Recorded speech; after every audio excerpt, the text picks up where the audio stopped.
Welcome to episode number 54 of Business Unusual. And today I'd like to give you just a little bit of insight and guidance that may help you with making the most of your activities that you're doing in your prospecting this month. We are now in second quarter. And first quarter has certainly flown by and presented us with a few interesting opportunities in our business. And as we go into second quarter, I just want to make sure that we take a little bit of time to pause and reflect on what first quarter did for our businesses and make sure that we are prepared to make the most of the second quarter of this year. I think sometimes we have a tendency to get a little bit lost in the day-to-day activities, and we just keep focusing on one foot in front of another. And it's somewhat like when you're running your own business and you fall into that trap of working in your business day to day and missing out on the more global opportunities that you have when you work on your business. So my objective with the first session of every month is to just help you reset and think strategically about your prospecting opportunities for the month and make sure that we are making the most of them. All right, let's dive in and get started with this. So first thing, I recognize that a lot of professionals that are independent, maybe you are an accountant within a firm or an attorney, and you are maybe a little bit of a drift in terms of not quite knowing what to do, where to go, who do you start talking with, what should the conversations be. So today, my conversation is specifically targeted to those folks that do not have that sounding board or opportunity to come together and have a sales meeting or opportunity to brainstorm about what's working and what you should be focusing on. So that's the objective behind our conversation today. So the first thing that I want to make sure that we are looking at is starting at the right spot with your prospecting effort. And as I shared during the newsletter that went out on Tuesday, we kind of have three areas that we're going to look at. But before we even think about diving into those three areas, we need to really take a look at whether or not the activity is in the right place. And all too often what happens if I'm working with a salesperson and I'm coaching them or I'm coaching a business owner on their prospecting and marketing effort, the question always comes up, well, how much time should I be devoting to my sales effort? And normally if we start here, we can kind of then back into if the activity's in the right place to even focus on addressing anything that may be missing in the elements of your prospecting. So we have to make sure that we are doing enough of it in order to accomplish our goals. So what I'd like for you to think about right now is just take a minute and look at your role. Think about your job description that you have in your business right now. And think about what percentage of your success or your measure of success is tied to business development. So let's say you are an accountant within a firm. The emphasis there may be doing more billable work. So you may have a billable goal of 1,800 hours per year in terms of work. If that goal is that high, if you don't want to end up working 80 and 90-hour weeks, then we better step back and say, I need to focus 10% of my time on business development, but I need to have a solid 10% of my time that's focused. And I need to be highly productive within that 10% of my time. In which case, you want to make sure that your emphasis is on client relationships and referral partners, because that is going to generate your highest ROE. Remember, it's return on effort, not just return on the investment that you make. And in this case, the effort is the investment. So that's where we want to make sure that we are starting. And then if you are not accomplishing the goals in terms of business development, then you start to think about what is that recipe and how do you tweak the ingredients within that recipe to make sure that you are on track with what it is that you're focusing on. If you are a business owner, the next category is talking about you. So if you're a business owner or a professional that is responsible for selling as well as doing the work, you need to allocate 25 to 30% of your time, or up to 10 hours, 12 hours, 13 hours a week, needs to be focused on productive activity with prospecting. And in which case you are going to be focusing on client relationships, referral partners, but you're also going to incorporate content in there. And by content, I'm talking about regular posts, as in original content. So I want you to be thinking about creating regular blogs and sending out weekly newsletters. And that will keep you top of mind with your relationships. So when opportunities come up, they're going to think of you first. Now, if you are in business development mode, so let's say your primary measure of success is whether or not you have hustled enough business, and in a lot of cases, you're probably going to start the account or kick it off, and then you're going to turn that client relationship over to someone else that is the doer. So you are the seller, but not necessarily the doer.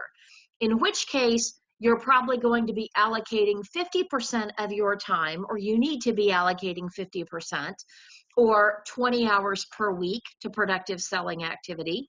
We are going to do all of the above, plus we're going to add an element of social selling in there as well. And now with that, that's the first place that I want you to start. So what I'd like for you to do, if you're listening to this in the recording, I would like for you to chime in the comments below and let me know what percentage of your role is focused on it and what are the areas of emphasis that you need to pay attention to in your business. So in other words, if you currently have referral partners, but you don't have that active client referral rewards program in place, then that's what I want you to chime in the comments and just kind of give me an idea of where you are at right now. So take just a second, think about your own practice, where you're at in your business, and chime in and let me know where you're at. Okay, fantastic. All right. So it seems as if I've got folks in a lot of different places. I've got folks that sales is not their primary thing, but they need to make sure that they're very good at it when they do it. And then there are others that they are all in on selling. So those are kind of two extremes. So if you first of all think about where your time is, we then want to make sure that we are focusing on the right mix of activities. So what I want you to think about now is prospecting and marketing in your business is a lot like baking one of those recipes that you are so proud of and that you absolutely love consuming, and it may be super popular with your family, but you've certainly learned some lessons over time. So my husband is a big fan of brownies, and he absolutely loves a brownie recipe that I make that is from scratch, that uses unsweetened baking chocolate, the squares, and then there's just a few tweaks that I've discovered because I've been making this recipe now for about 5 years because it's his favorite, and I'm probably making it at least once a month. And the thing is when you do something that often, you kind of start to play with things just a little bit to make it a little bit more interesting. So I've tried making it a little bit more interesting by adding different things like nuts and changing up and putting in different flavorings. Like I've tried mint flavoring in it, and I've tried different things like that. And it always goes back to he just loves the plain brownies. So now within the plain brownies, I'm one of those people that I am always wanting to take it to the next level. And I've learned a few things about making this recipe. So for example, it calls for 3 eggs. And I have learned that if as I add those 3 eggs, I stir it in between each egg, I end up with a fudgier brownie than if I just throw all the eggs in together and stir everything up. So that's just a little tweak that I've discovered about making this recipe. Your prospecting is the exact same way. You are going to discover that there are little things that you need to tweak in your recipe for success in order to get you to the outcome. And what I'd like to do for you today is, once you have looked at the amount of time that you're spending and whether the effort is focused in the areas that it needs to be, now let's talk about refining those ingredients that are going to be a part of that recipe. So when we think about that, there are going to be a couple of primary areas that you are going to start. And this is what I was sharing during the newsletter that I sent out earlier in the week. There are 3 primary areas, and I don't know why that's titled Benefits of Referral Partnerships. Sorry about that. This is supposed to be the 3 elements of your prospecting effort that we want to focus on and refine. So the first thing that I want you to think about is the audience that it is that you are specifically targeting. And we're going to spend a bit of time here on this slide. So just stay with me. I'm not going to be flipping around through a lot of different visuals. It would be good, though, if you happen to have a pen and paper handy, because I'd like for you to take notes about a couple of these things related to your audience. So when you think about audience, that is who is buying from you right now and who should be buying from you right now and who might be buying from you in the future. So I am a big fan of having a diverse group of prospects that you call on.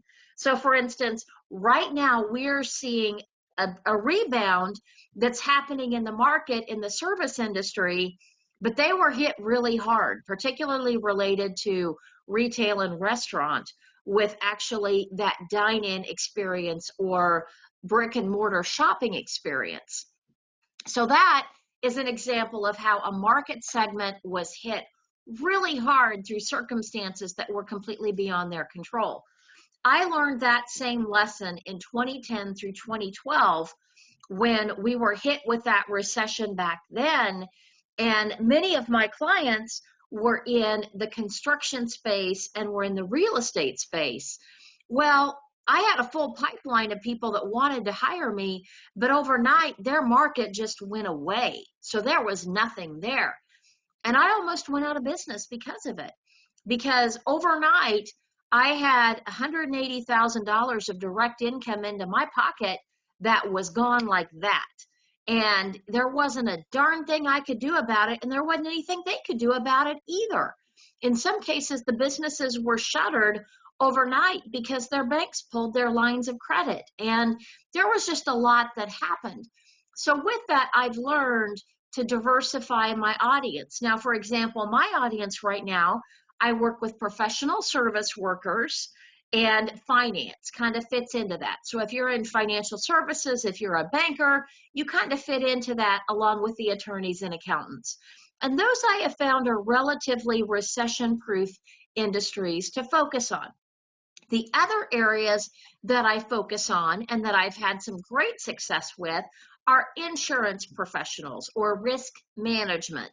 And then the third category that I'm focusing on now is that transitioning worker, or that person that's trying to figure out what their next career move is going to look like. So those are my 3 audiences that I'm serving right now. And the diversity of that pretty much guarantees that there is always going to be someone that is buying from me at any given point in time. And to help with this audience, you can go and look at some of our recordings. We actually have a couple about identifying target markets that are selling and how to research that. There was one recording that was done by Susan Spalding during some of our earlier sessions that was phenomenal. And I will share that recording link along with this recording link that goes out on Monday. Now, there is another session that we are going to have coming up this month on the 16th, I'm going to be interviewing one of my referral partners that helps with researching target audiences. So if you aren't quite sure you've got the right audience, or if you've only got one audience and you need to diversify it, you're going to want to make sure that you sign up for that session as well. Now, if you think about the audience, so first of all, do you have enough of an audience that you're targeting? And you will notice that I've also gotten pretty specific there with my audience. And I recommend that you niche down as it relates to your audience. So this is not a case of go big or go home. It's much better for you to have a narrow demographic that you're specifically targeting and get it even finer down to the psychographic. So think about the behavior of that perfect prospect and what's happening in their life that means they need to hire you right now. So those are a few things that I want you to think about related to your audience. So there's number one. Now, number one also now is going to transition us into number two. So what I'd like for you to think about as it relates to your audience is think about your perfect clients that are buying from you right at this moment.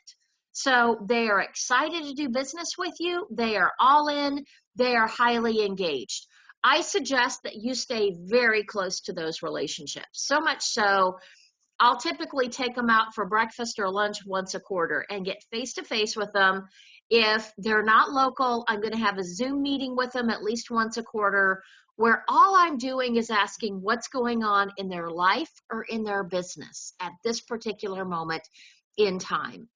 And it's important that you have these conversations and stay in touch because you're also going to be hearing about what's happening in their business that relates to just the world in general and the pressures that are being placed on them based on returning to work or opening back up, or maybe they're transitioning out of working in an office space and they're working more remotely and they're finding some things have changed about how they engage with their employees or with their clients because of this.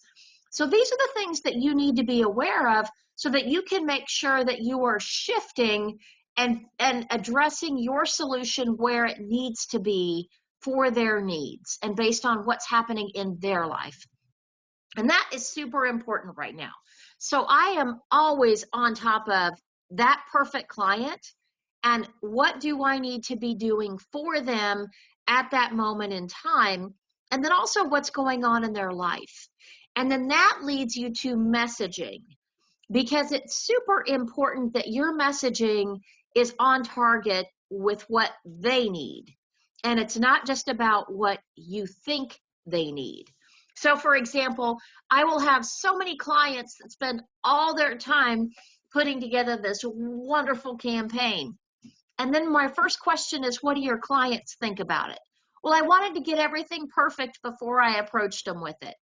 Okay, so there's your first mistake, because what I really want you to do is any campaigns that you're doing, I would like for you to be doing them in collaboration with your perfect client.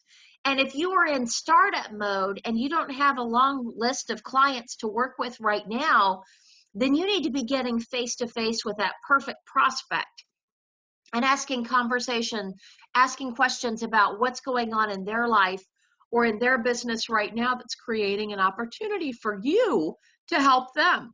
So it's, what are their biggest challenges? What are their struggles? What are their pain points? And what can you bring to them to help alleviate them?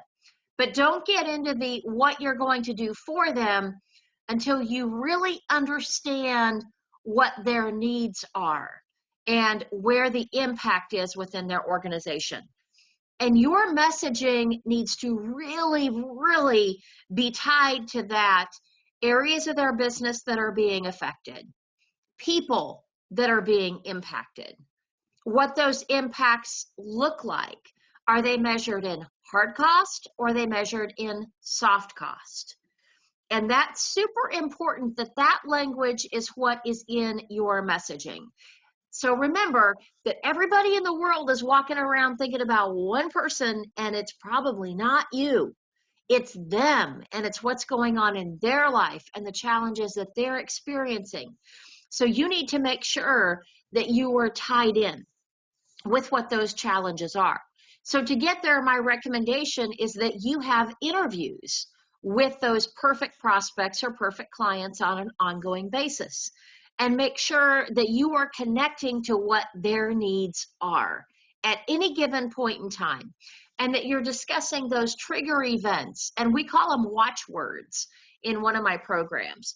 And we dive really deeply into understanding what are the entry points into an opportunity for you. The more you understand those entry points, the better equipped you are to make sure that your offer is right where it needs to be in order to give you access to that perfect client. Okay, and that leads us into point 3, which is your offer. So when you think about offer, what I want you to recognize about the current environment that we're prospecting in, people are really a little bit more cautious than they were prior to the pandemic. And they're cautious in a lot more ways beyond just wearing a mask and social distancing. That has truly impacted all areas of our lives. And we need to make sure that we are taking it into account with our prospecting. And we make that entry point or offer just as much of a no-brainer as we possibly can. So with that, what I want you to think about for just a second about your own offer is, do you have an easy peasy entry point that is a low cost? Now, note I said low cost, not no cost. And there is a difference there. There is something that happens when someone writes you a check or gives you a credit card, whether it's $10 or whether it's $1,000. They have demonstrated commitment. And that psychological trigger of commitment is super critical for you to recognize. So let me give you a really quick example. In the world of remodeling houses, there are a ton of designers that would be out there. And I have one of my clients that was a very high-end designer. And their area where they started, in our market, kind of an average kitchen is around 30 or 40,000. Theirs were around 70 or 80,000 was where they started. And they would get into 6 figures very quickly for doing a kitchen. Now, with that, they had a whole lot of the guy in the truck that was their competition that they may have encountered, or that prospect may have encountered, and they were comparing, well, what can you do for me versus the guy in the truck? But their biggest competitor often came from other firms that would do a design build solution where they'd have basically what they called a beauty pageant or beauty contest, where they'd trot out their designs and you'd pick the design that was the absolute favorite. Now, my client actually hired designers and had top-of-the-line software that was super expensive. And their design that they would create was something that was at a much greater level than just a mock-up that would show up on a computer screen. So what they did that made such a huge impact with their prospecting effort is they began selling that design. So for example, you'd come in for an initial consultation and they'd take measurements in your kitchen and they'd walk around and they'd brainstorm and they'd get ideas from you and they'd say, well, what about this and what about that? Now they would use something like Pinterest and look at your idea board and say, well, you can do that, but you need to factor this in. So they would still have that initial consultation. And then they'd say, based on what we've talked about, I'd love to put together a design for you. There is a cost, however, because you will have a plan that is yours, that you are probably going to fall in love with and want to build. And whether you build it with us or anyone else, it will be yours. So what I'd like to do is put a design together for you based on your specifications, budgets, give you all the information so that you know exactly how these ideas would look in your kitchen. And they charge anywhere from $1,500 to $2,500 for that.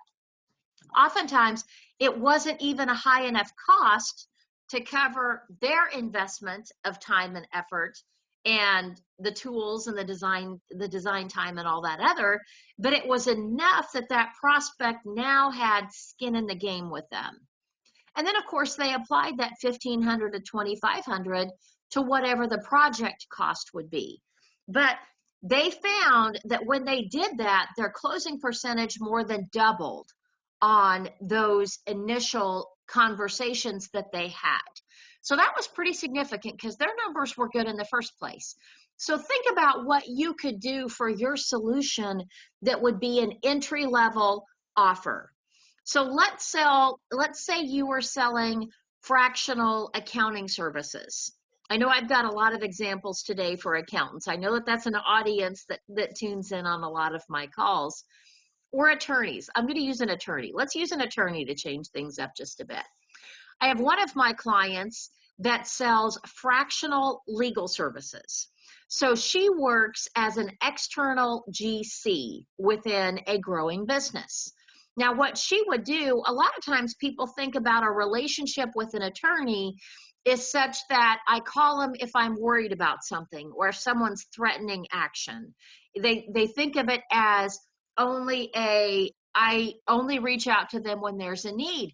That's not a very proactive risk management strategy if you've got a growing business and you might encounter litigation or challenges with compliance. You need to be thinking ahead of what those opportunities may look like. So what one of my clients did is she put together a strategic planning session or kickoff event that she would do with one of her clients at the beginning of the engagement. She would pull the entire leadership team together and she would do an initial brainstorming of, let's look at the past 90 days.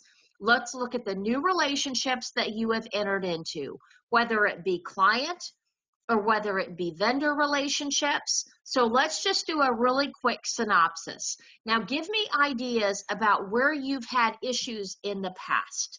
So she kind of takes that look back in the beginning. She looks at their collection practices. She looks at their contracting processes. She looks at their agreements. She looks at whether or not there were employee terminations that took place. She's getting a track record of where, or history of where that business has been so that she can help lay out the path moving forward. Well, then that sets the stage for moving forward. First thing that we're going to talk about is key moves. She goes into facilities. She goes into markets that they're going to explore. She goes into navigating the competitive landscape. I mean, she's talking overall about a company's strategy, not just about legal. Because unfortunately, businesses don't necessarily get how legal impacts everything. So then she goes a little bit deeper and she starts talking about, okay, so if these are your big objectives that you have, let's talk about what it's going to take in order to get there.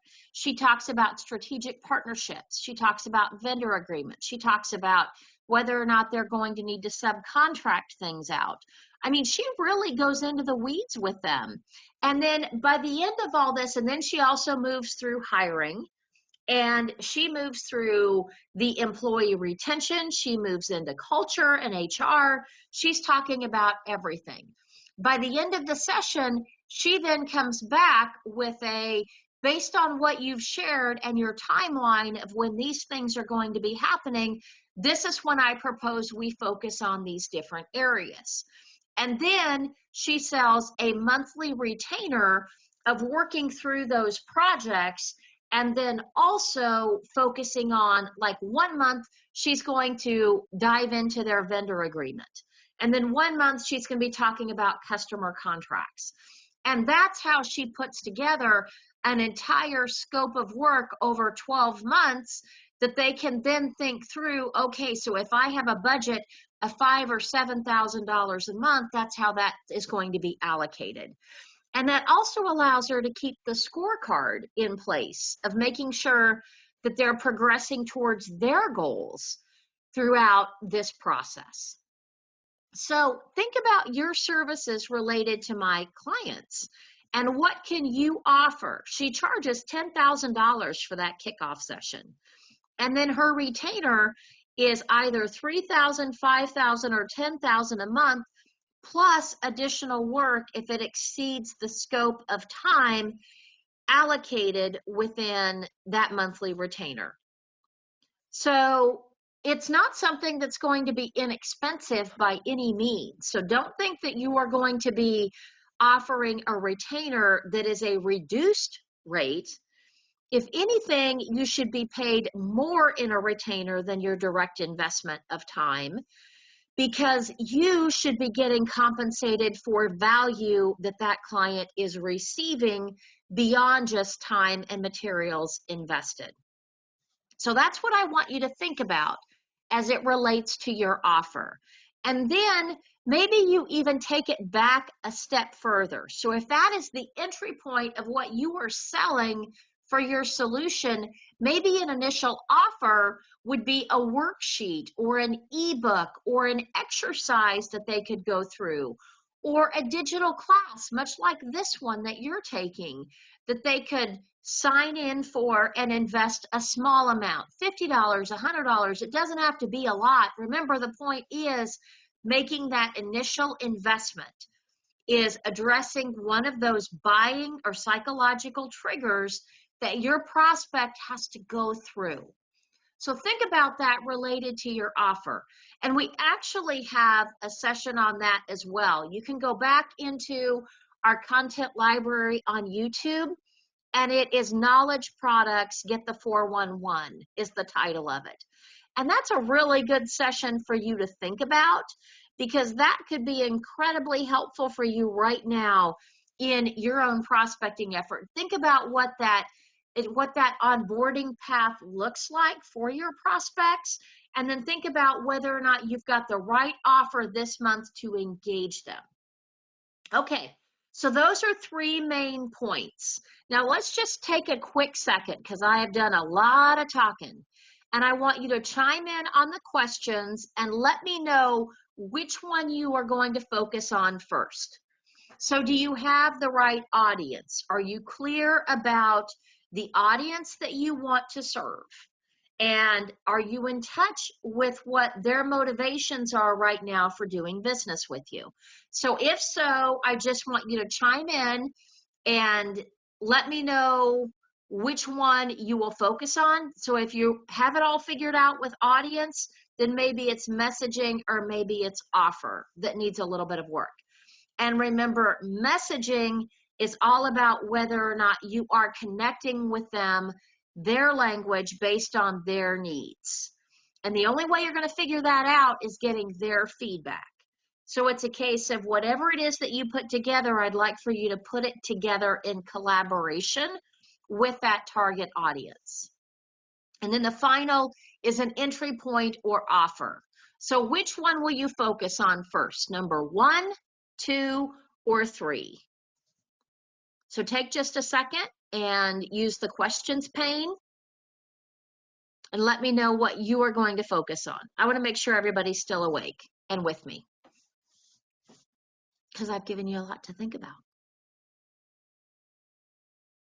1, 2, or 3. Okay. I've got some that are at 2. Got others that are figuring out their audience. That is certainly fair. Remember, you're going to want to log in on the 16th. And the 16th is going to be the session where I have Donna Gordon present on identifying your audience. And she is phenomenal. And then the other thing is, remember that you want to have a diverse audience. So it's not just about having only one that you're selling to. We want to have 2 or 3 that you are really targeting. And then she'll give you some ideas about how you're going to go find them, because that's important too. Because we always have to know how to fill up that prospect funnel, don't we? As far as our lead generation. Okay, so I've got folks in a lot of different areas right here. So we've got folks that are in 1, 2, and 3. So what I'd like for you to think about as it relates to these is I want you to think about what action you will commit to in order to focus on these and refine your current recipe for success in your prospecting effort. And then I'd also like to let you know just some suggestions about getting help. So first thing is recognize that you need to create your own advisory board. And the advisory board may be made up of other professionals that could be collaborators or referral partners with you that can also give you insight on these 3 topics. The other thing is make sure that your clients are there. And then I also suggest it's always great to work with a coach or an accountability partner that helps you get on track and stay on track. So right now, we don't want to be alone. With anything that we're doing right now, don't work in a vacuum. Make sure that you do actively reach out for help and that support of that peer network that's going to keep you or get you on track and keep you on track. And then I'm going to wrap us up today with letting you know if any of these points are areas that you would like assistance to dive into at a deeper level.